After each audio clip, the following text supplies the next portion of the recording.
Assalamualaikum warahmatullahi wabarakatuh. Saya Nia Rizkia Liana akan menjelaskan sedikit tentang dividen polis dari mata kuliah manajemen keuangan. Apa sih dividen itu?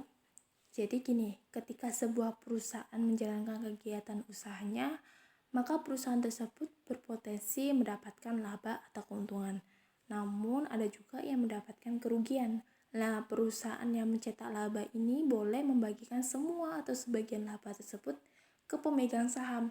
Laba yang dibagikan ke pemegang saham inilah yang disebut dividen.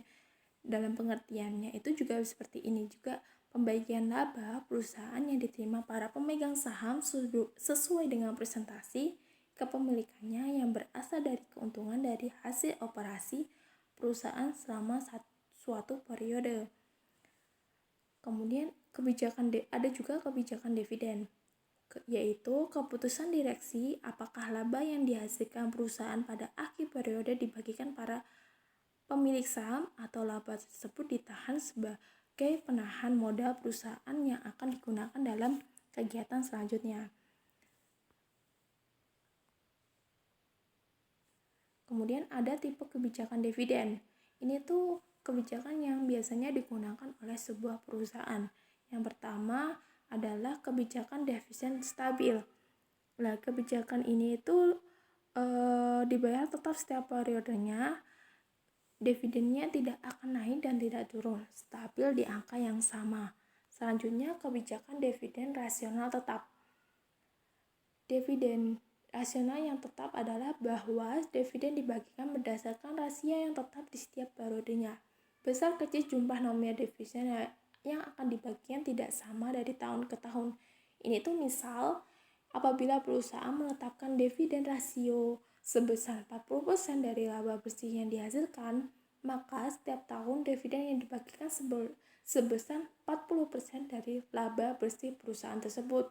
Jadi setiap tahunnya laba yang dihasilkan jumlahnya tentu berbeda-beda. Kemudian kebijakan dividen fleksibel. Nah, besar kecil dividen yang dibayar setiap perusahaan akan sesuai dengan kondisi finansial perusahaan. Jadi kalau perusahaan itu dalam kondisi tidak memungkinkan, maka dividen tidak akan dibayarkan. Kebijakan yang keempat adalah dividen residual, yaitu kebijakan pembagian dividen apabila ada laba tersisa setelah perusahaan melakukan investasi. Jadi perusahaan itu akan melakukan investasi terlebih dahulu, kemudian jika ada laba yang tersisa, maka laba tersebut akan dibagikan dividen. Kemudian jika apabila tidak ada laba tersisa, maka tidak ada pembagian dividen.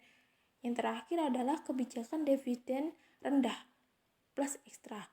Maksudnya yaitu kebijakan dividen akan tetap rutin setiap periode itu dibayar dengan jumlah yang rendah, walaupun kondisinya laba tersebut normal akan tetap dibagi rendah gitu. Namun apabila ditetapkan sebuah perusahaan itu meraih laba yang cukup tinggi, perusahaan akan menambahkan ekstra. Kemudian ini tergantung dari pasar dan harga saham perusahaan mengalami kenaikan atau tidak. Yang selanjutnya itu stock piece. Stock piece itu adalah semacam pemecah saham.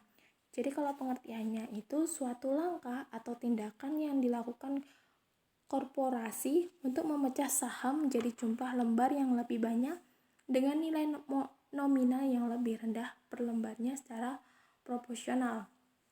Contohnya, jika ada satu lembar saham dengan harga 10.000, maka kemudian saham tersebut dilakukan pemecahan jadi 10 lembar dengan harga masing-masing 1.000. Kenapa sih perusahaan melakukan stock piece? Pada umumnya perusahaan melakukan hal tersebut karena harga saham perusahaan itu sebelumnya terlalu tinggi, sehingga transaksi sahamnya dinilai kurang bisa menarik para pembeli atau investor. Gini, kalau masih bingung, kita analogikannya itu ada perusahaan menjual satu loyang pizza dengan harga 80.000. Satu loyang yang bundar itu 80.000. Kemudian perusahaan tersebut melakukan stok piece. Nah, stok piece di sini itu satu loyang pizza dipotong menjadi 8 slice dengan harga 10.000 per slice. Jadi, kita di sini bisa membeli satu slice pizza tersebut dengan harga 10.000. Maka akan terlihat lebih murah. Seperti itu.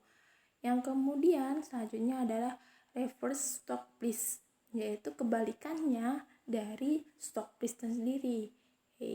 Yaitu dalam pengertiannya suatu aksi yang dilakukan untuk mengendalikan harga saham yang mana perusahaan akan menggabungkan saham-sahamnya. Kita analogikan lagi ya, yang awalnya bisa membeli satu slice pizza, sekarang digabung jadi satu loyang pizza. Jadi kita hanya bisa membeli satu loyang pizza dan tentunya harganya akan terlihat mahal bila digabungkan, yaitu 80.000. Kemudian kenapa perusahaan melakukan reverse stock price padahal harganya kelihatan mahal? Yang pertama itu ini bisa memulihkan harga saham dan menarik investor. Ya, para investor itu memang lebih banyak suka saham itu di stock price. Namun sebaliknya, ada juga investor yang kurang tertarik dengan harga saham yang terlalu rendah. Persepsi investor terhadap saham tersebut menjadi kurang baik. Mereka akan beranggapan bahwa saham tidak terlalu bernilai atau dengan kata lain murahan gitu. Jadi kalau seperti itu. Kemudian yang kedua itu mendapatkan posisi aman di pasar modal. Sebab apabila harga jatuh sampai ke level yang sangat rendah, saham akan rentan terhadap tekanan pasar. Terlebih apabila bursa efek memiliki batas minimum atau ambang batas persyaratan pencatatan. Yang terakhir yaitu mengurangi jumlah pemegang saham. Mengapa? Sebab dengan mengurangi jumlah pemegang saham, perusahaan dapat lebih mudah dalam mengatur pemegang saham. Seperti bahwa arah jalannya perusahaan juga dipengaruhi oleh pemegang saham.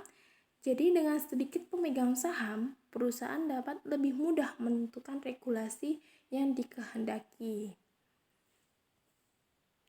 Terima kasih. Semoga bermanfaat. Wassalamualaikum warahmatullahi wabarakatuh.